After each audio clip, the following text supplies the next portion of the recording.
Hello, hello. This is just a little video talking about my Creative Scotland funding and how that came about, more or less. So last year I was pretty busy with gigs and recording, and the reality of it is it's not cheap. And with creative stuff, you're often putting much more money into it than you ever see come back to you. So with these songs sort of stacking up, I did want to record like an EP. And when I was thinking about how I was going to afford it, plan A might have been just to play loads and loads of gigs and just save it up. It would have taken a fair amount of time, but could have been doable. But I also know that there's like avenues like Creative Scotland that like fund these kinds of things. And it's not the first time that I've actually had any experience with them, because with Logan's Close, we did a Creative Scotland backed crowdfunder for our debut album Heart Shaped Jacuzzi, which basically meant that like if we did a crowdfunder and we raised X amount of money, then Creative Scotland would match that. So like essentially the pot would be doubled, which was great. So more or less, I just headed over to the Creative Scotland website.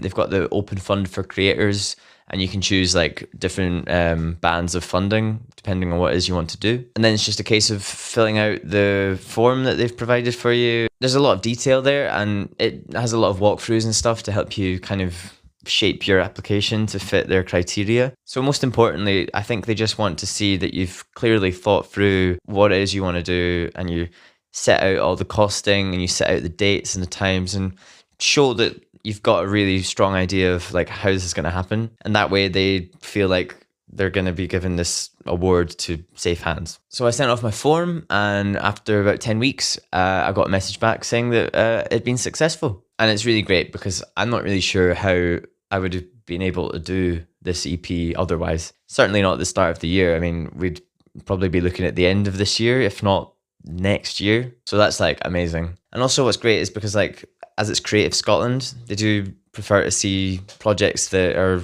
quite Scottish centric. And so something like my EP, where I'm recording it here in Edinburgh using Scottish based musicians and producers, engineers, gonna get it physically made up by like Scottish pressing plants and Scottish CD producers, artwork designed by Scottish graphic designers. So really like the money that comes in from these kinds of grants just sort of finds its way back into the creative industry. So you have the boost to like the local Scottish creative sector, and new music is able to flourish and exist. So if there's any like fellow musos or any other creatives who like are thinking about going into the Creative Scotland route, I highly recommend it. And I'm not like claiming to be any expert on this, but if anybody does want any advice, more than happy to share my experience in more detail. So I'm looking forward to it being out in the world soon enough. So keep an eye out, and see you in a bit.